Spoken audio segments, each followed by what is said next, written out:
প্রিয় দর্শক বন্ধুরা, হরে কৃষ্ণ ইউটিউব চ্যানেলে আপনাদের আবারও একবার জানাই সুস্বাগতম। আজকের ভিডিওর বিষয় হলো বিষ্ণু পুরাণ অনুযায়ী প্রাপ্য দুষ্প্রাপ্য তথ্য এবং ধর্মের অবক্ষয়ের ইতিহাসে গভীরভাবে তুলে ধরা ও যুগের পরিবর্তনের সংকেত, যা মানুষের মানসিক ও নৈতিক অবস্থার পরিবর্তনের প্রতীক। এ বিষয়ে কিছু তথ্য আপনাদের সামনে আমি তুলে ধরব। বিষ্ণু পুরাণ অনুযায়ী প্রাপ্য দুষ্প্রাপ্য তথ্য।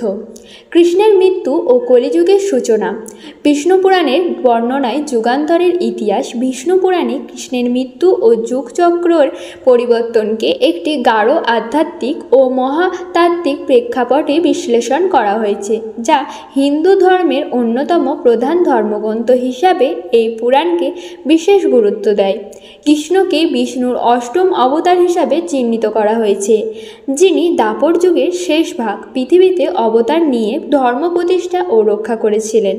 বিষ্ণু পুরাণের বর্ণনায় কৃষ্ণের মৃত্যু কেবল একজন মহাজাতকের জীবন বাসনার ঘটনা নয়, বরং এটি যুগান্তরের সূচনা, যা কলিযুগের অন্ধকার যুগকে প্রবর্তন করে। এই মৃত্যুর মধ্যে দিয়ে পৃথিবী ও মানব সভ্যতা একটি নতুন যুগে প্রবেশ করে, যেখানে ধর্ম, নৈতিকতা ও আধ্যাত্মিকতা অবনতি গ্রাস করে।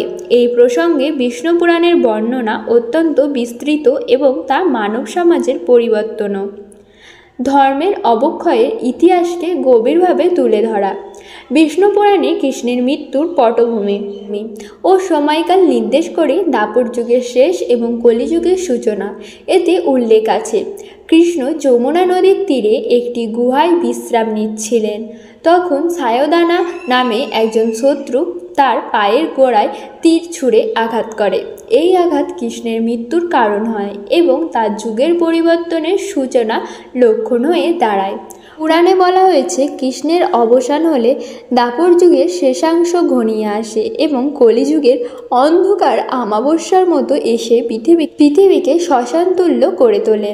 কৃষ্ণের মৃত্যুকে একটি মহাজাগতিক সংকেত হিসাবে গ্রহণ করা হয়েছে, যা পৃথিবীর 4টি যুগের চক্রকার পরিবর্তনের নির্দেশ করে। এই পরিবর্তনে শুধু সময়গত নয়, বরং নৈতিক ও আধ্যাত্মিক স্তরেও ব্যাপক অবক্ষয়ের সূচনা। যুগচক্রের ধারাবাহিকতায় কলিযুগের সবচেয়ে নিকৃষ্ট ও ধ্বংসাত্মক যুগ হিসাবে বর্ণনা করা হয়েছে। বিষ্ণু পুরাণে কলিযুগের শুরুতে মানবজাতির মধ্যে অসত্যতা, মিথ্যা, লোভ, মোহ, অহংকার এবং অন্যায়ের বৃদ্ধি লক্ষ্য করা যায়। মানুষ নিজেদের স্বার্থ, ধর্ম এবং সত্যকে উপেক্ষা করে, যা সমাজের বিচ্ছিন্নতা ও ধ্বংসের দিকে নিয়ে যায়। এই যুগে রাজারা ধর্মের প্রতিষ্ঠা ও রক্ষা করতে ব্যর্থ হয়, অপরাধ ও অন্যায়ের উত্থান ঘটে এবং অসামাজিক কার্যকলাপ প্রচলিত হয়। বিষ্ণু পুরাণে বলা হয়েছে, কলিযুগে মানুষ নিজের সুখের জন্য সত্যকে ত্যাগ করে এবং মায়া ও মদে আসক্ত হয়ে পড়ে। এই অবস্থায় মানুষ জীবনকে নিঃস্বার্থ থেকে স্বার্থপর এবং নৈতিক থেকে পাপময় করে তোলে। কৃষ্ণের মৃত্যুর পর তাদের রাজত্ব দ্রুত পতিত হয়, রাজ্য শাসনকার ধর্ম পালনে ব্যর্থ হয়, শত্রুদের হাতে নিজেদের শাসন শক্তি হারিয়ে ফেলে। বিষ্ণু পুরাণে বর্ণিত হয়েছে, কৃষ্ণের অনুপস্থিতিতে রাজ্য অশান্তিতে নিমজ্জিত হয় আর শত্রুরা রাজত্ব দখল করে নেয়। মানুষের মধ্যে ধর্ম ও অন্যায়ের পার্থক্য মুছে যায়। এটি শুধুমাত্র রাজনৈতিক পতন নয়, এবং সামাজিক ও আধ্যাত্মিক অবক্ষয়ের সূচনা, যা যুগের পরিবর্তনের সঙ্গে সামঞ্জস্যপূর্ণ। এই সময়ে মানবজাতি অতীতের ধর্মীয় আদর্শ থেকে বিচ্যুত হয়, বিভিন্ন সামাজিক সমস্যা ও সংকটের সম্মুখীন হয়। বিষ্ণু পুরাণে আধ্যাত্মিক দৃষ্টিকোণ থেকে কৃষ্ণের মৃত্যুকে অবতার চক্রে একটি গুরুত্বপূর্ণ অংশ হিসাবে উপস্থাপনা করে। কৃষ্ণ যখন তার দেহ ত্যাগ করেন, তখন এটি শুধুমাত্র শারীরিক মৃত্যুই নয়, বরং নতুন চেতনার সূচনা। তার অবসানকে যুগের এক নিদর্শন বলা হয়, যা নতুন সময়ের চেতনা এবং ধর্মচর্চার পরিবর্তন নির্দেশ করে। বিষ্ণু পুরাণে স্পষ্টভাবে বলা হয়েছে, কৃষ্ণের বিদায়ের পর মানুষের মন ও হৃদয় কলির অন্ধকারে গভীর প্রবেশ ঘটে, যেখানে সত্য ও ধর্ম হারিয়ে যায়। এই আধ্যাত্মিক বিবেচনায় কৃষ্ণের মৃত্যুর পরিবর্তনের সংকেত, যা মানুষের মানসিক ও নৈতিক অবস্থার পরিবর্তন প্রতীক। বিষ্ণু পুরাণে কৃষ্ণের মৃত্যুর পরে পরবর্তী যুগের জন্য ঈশ্বরীয় পরিকল্পনার কথা উল্লেখ আছে, যেখানে বলা হয়েছে বিষ্ণু আবার মহাজগতের নিয়ন্ত্রণ গ্রহণ করেন এবং ধর্মের পুনরুদ্ধার জন্য প্রস্তুতি নেন।